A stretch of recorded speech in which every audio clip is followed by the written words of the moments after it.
I Store Merløse bor Louise med sønnen Lukas. Det er en drøm, der går i opfyldelse, da familien for 5 år siden flytter til en idyllisk liggende gård på landet. Men drømmen bliver til et mareridt. 2 år senere begynder der at ske uforklarlige og uhyggelige fænomener.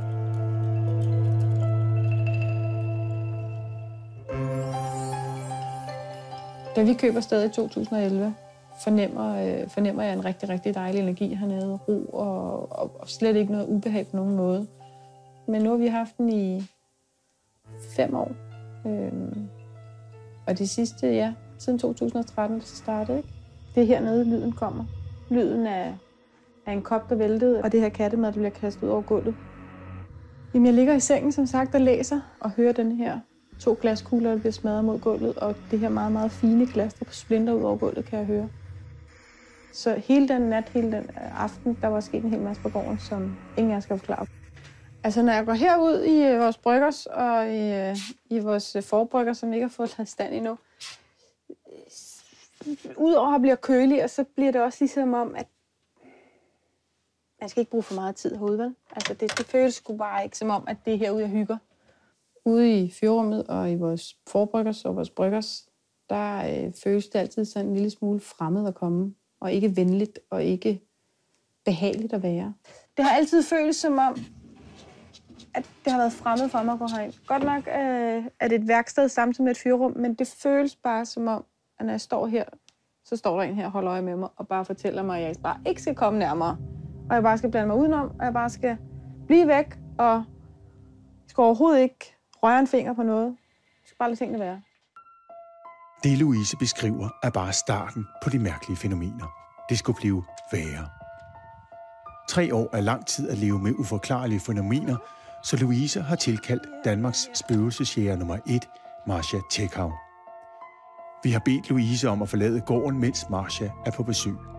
På den måde sikrer vi, at Louise ikke påvirker Marcias arbejde på nogen måde. Hun ved intet om gårdens beboere, kun Louises mor er til stede for at låse op. Spørgsmålet er, om Marcia kan finde de steder, hvor Louise oplever de uforklarlige hændelser. Der starter det rigtig meget med uro, og jeg føler, at den uro, der er her, umiddelbart har jeg fornemmelsen af, at det er en mand, og han kan ligesom gå rundt her. Men jeg prøver lige at gå ind og kigge her.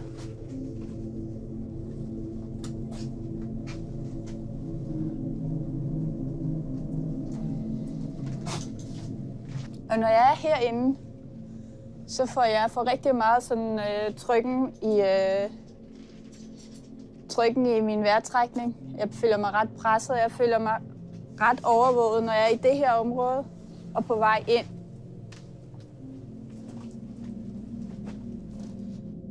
Jeg ser dem stå sådan her og holde, som mange af de her gør. Og umiddelbart er det 2 eller 3 generationer efter, at gården er blevet bygget. Hvis Marcia har ret, hedder spøgelset Christen Frederiksen. Han var 3. generation på gården og boede der mellem 1866 til 1904. Lokalarkivet har kun dette gamle kort fra perioden, men ikke noget foto af gårdejeren. Han har været rigtig, rigtig stolt af den her gård. Og det har ligesom været i gårdens storhedstid. Han er ikke ubetinget begejstret for, at der bor en kvinde her. Altså for ham er det en mand, og der skal tages fat, og det skal være det landbrug, han kender. Louise er en kan selv, vil selv kvinde, som jeg fornemmer det, så går de altså lidt clinch med hinanden. Ved Marcias hjælp håber jeg, at hun kan forklare mig, hvad det er, der foregår på gården. Og kan være med til at måske udrense den for det, som jeg føler lige pt. Begynder at blive lidt negativt.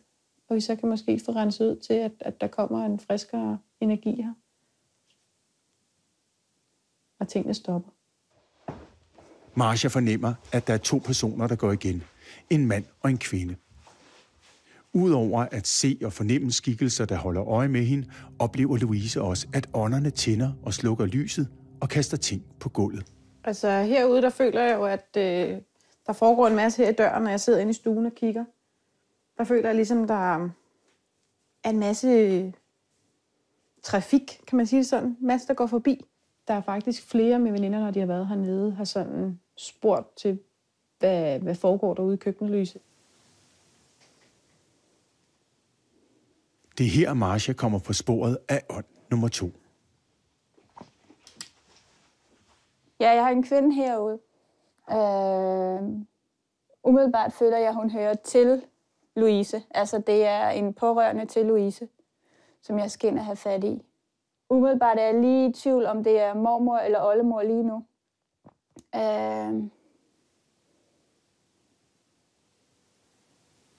Godt, kom lidt tættere på, så.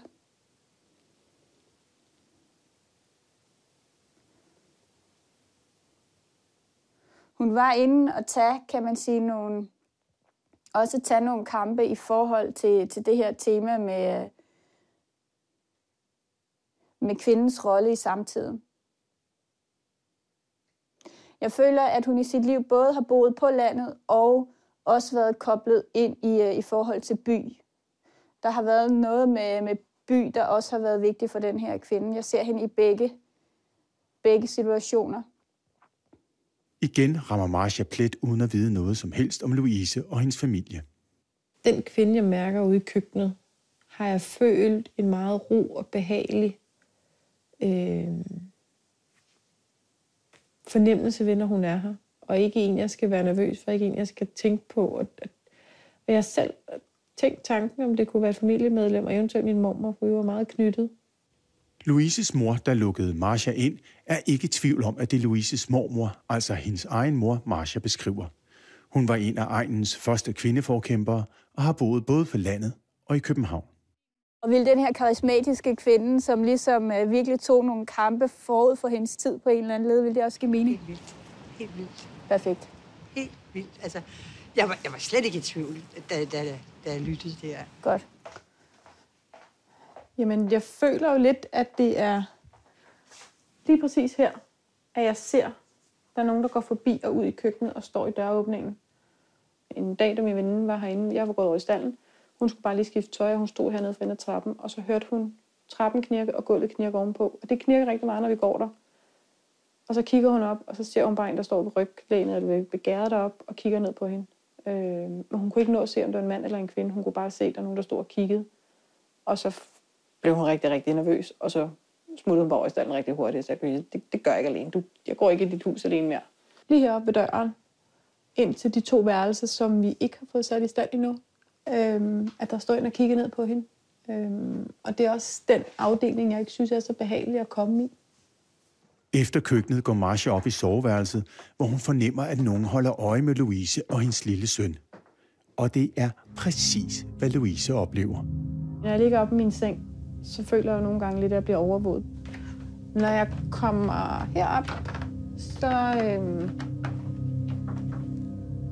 skal jeg ikke gå derind. Jeg føler mig ikke velkommen, og det var egentlig der, vi skulle have lavet børneværelse til vores datter. Men det er ligesom, jeg ikke har haft travlt med det.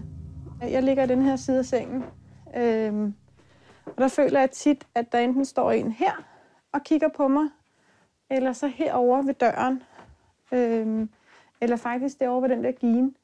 Sådan, så det ligesom er en trekant rundt om mig, der ligesom bliver holdt øje med mig. Og her har jeg hende her, nu kalder jeg hende lige oldemoren. Hende har jeg meget stående her og kigge. Hold øje med der og hold øje med der. Så man kan sige, hvis den lille han har lagt mærke til energiskikkelser her, eller at Louise har, jamen, så er det i hvert fald korrekt. Fordi jeg har hende meget fint stående her, og lige holdt op og tjekke på, om tingene er, som de skal være. Der er altså 2 ånder til stede, den aggressive tidligere gårdejer og Louises mormor. Det er dem, der ifølge Marcia er i konflikt. Man kan sige, at han kommer op og er i gang med et eller andet der, og hun står og holder øje der. Når Louise ligger der, så må hun nærmest kunne følge kuldestrømninger, som kommer omkring hende, fordi den ene kommer derfra, den anden kommer derfra. Så det må være lidt intenst at ligge der. Jo mere tid Marcia bruger på gården, desto klarere et billede får hun af den tidligere gårdejer. Og han er særlig ked af en af de beslutninger, Louise har taget. Han har været rigtig, rigtig stolt af den her gård. Når han ser det her, og at det ikke er i orden og sådan noget, så igen så kan jeg mærke den der konflikt. Og det virker som om, at Louise har taget nogle beslutninger. Det virker som om, hun har nogle planer med de her 4, altså med de 3 længer her, som han ikke er helt enig i. Og det passer jo præcis, fordi 3 længer har jeg jo tænkt på at fjerne, hvis det er, at vi ikke ligesom... Jeg ved sgu ikke rigtig, hvad vi skal bruge dem til. Så ham skal vi ind og arbejde med. Lad os lige se, hvornår han... Jeg har stadigvæk, at det der sted henne i værkstedet skal jeg ind og have fat. Man kan sige, nu går jeg stille og roligt ind og kommunikerer lidt videre. Og det der er, han forstår simpelthen ikke, hvordan verden kan være blevet sådan, som den er. Altså, han har jo stået og set det, men han forstår simpelthen ikke. Og det jeg altid gør, når jeg arbejder sådan her, så beder jeg om de hjælper fra den åndelige verden, som kan støtte og hjælpe hans proces. Og her, der er det rent faktisk rigtig meget af hans egen slægt, der træder frem og beder ham om at komme op til dem, eller kan man sige, slippe stedet nu og give det fri.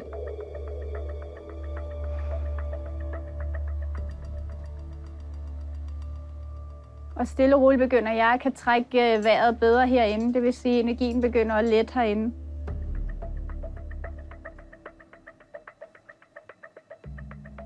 Prøv lige at finde ud af, om alt er okay. Godt. Jeg går lige ud og mærker, at jeg får samme pressende og kommer ind igen. Nej, det er bedre her. Altså, hun kom ind fuldstændig fremmed for området, for gården, og alligevel være så præcis i de ting, hun siger og fornemmer og føler herinde, som jeg har oplevet, har set, har hørt, har følt i så lang tid. At hun kommer ind døren, og så spotter hun på det hele. Nu burde den tidligere gårdejer være taget hjem til åndeverden, og alt er godt. Men så enkelt er det ikke.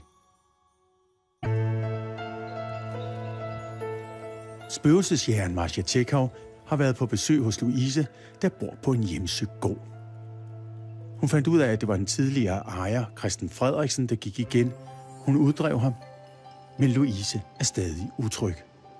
Jeg har bedt Marcia om at komme igen, for ligesom at følge lidt op på det, hun har været, og hjælpe mig med at få fjernet. Egentlig føler jeg en rigtig positiv energi her igen, men jeg føler også, at der er kommet noget retur. Hej. Goddag. Dejligt at se dig, Louise. I lige måde. Kom indenfor. Der er jo sket noget siden sidst, du var her. Nå, men det glæder jeg mig da til at høre noget om. Jeg synes, lige efter du har været her, så da man kommer ind i huset, var der en helt anden ånd. Man følte sig velkommen. Hundene gøede ikke. De var helt stille. Katten begyndte at komme indenfor. Der var meget mere ro på. Men et par dage efter begyndte hundene at gø rigtig meget igen. Mm. Og jeg begynder at føle igen, som om der er noget, der foregår, især ude i fyrrummet igen, hvor jeg ikke føler mig velkommen, og jeg føler mig overvåget, og jeg føler bare, at jeg bare skal blive væk. Det, der var problemstillingen her, det var jo, at han rigtig gerne ville have ham, der var her. Nu skal jeg finde ud af, om det er en anden, eller om det er ham.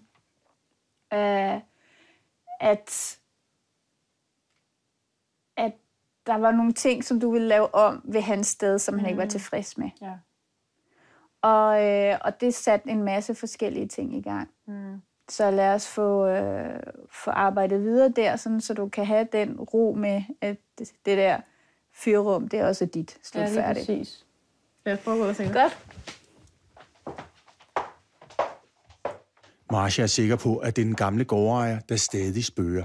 Ifølge Marcia fornemmer han Louises angst, og det skaber plads til ham. Allerede her føler jeg mig ikke sådan... Nej, men sidste gang jeg stod her, så kunne jeg næsten ikke trække vejret, og sådan er det ikke mere. Det er godt at Så høre. det der er her, det er, at jeg havde nærmest som sådan en dyne, der lå ned over mig, når jeg var her, og kunne næsten ikke trække vejret her. Og sådan er det heldigvis ikke mere.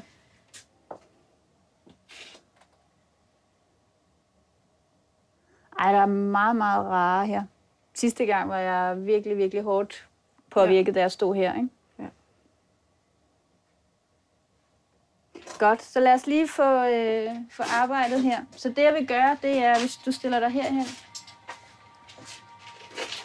så vil jeg egentlig gå ind og heale på og slippe den her kontakt. Marcia giver på stedet Louise en slags førstehjælpshealing. Det skal gøre hende modig og stærk. Og det, jeg egentlig går ind og gør her, det er, at jeg egentlig bare beder om, at at ham her, han ryger over. Altså man kan sige, lad være at genere dig, men går fuldt over i lys, og så beder selvfølgelig de pårørende og de guider og hjælper, du har om at komme og hjælpe til at støtte yderligere op og fortsætte den der gode bevægelse, du er inde i, hvor tingene lykkes for dig. Mm. Det, der er vigtigt her nu hos dig, det er, at du ikke, kan man sige, lægger mærke til, er der en eller anden irriterende mandsperson i min nærhed? At du simpelthen lukker den sanseknap, fordi det vil der... Jeg skal bare lukke ned, når jeg føler noget. Ja, og simpelthen, nej, det gider simpelthen ikke. Pille ikke grønært. Altså virkelig den der, med, kan man sige, med de afdøde pårørende, du har rendende, så er det egentlig bare at sige, kan I ikke lige, hvis det er lidt besværligt, kan I ikke lige tage den her, fordi jeg skulle lige være armen. Altså, hvor svært kan det være, agtigt? Ja. Kan I ikke lige gøre det for mig? Ja. Jeg får ikke lige tid. Ja. Super, så vil jeg godt lige have, at du går ud og går ind igen. Så du lige mærker, om du kan gå ind og ud her og være i ro. Og så bare stå i den styrke, du har. Og bare fyld det her rum. Det er noget helt andet. Jeg vil gerne have, at du går op ovenpå os. Jeg føler ligesom, jeg kan nå væggene nu. Lige netop, og det er der, jeg gerne vil have dig hen. Du skal nå væggene i hele din grund, så at sige. Det er væggene. Ja. Der er ikke noget. Lige netop. Ja. Og det er sådan, det skal være. Dit space er dit space. Bare indtag din plads.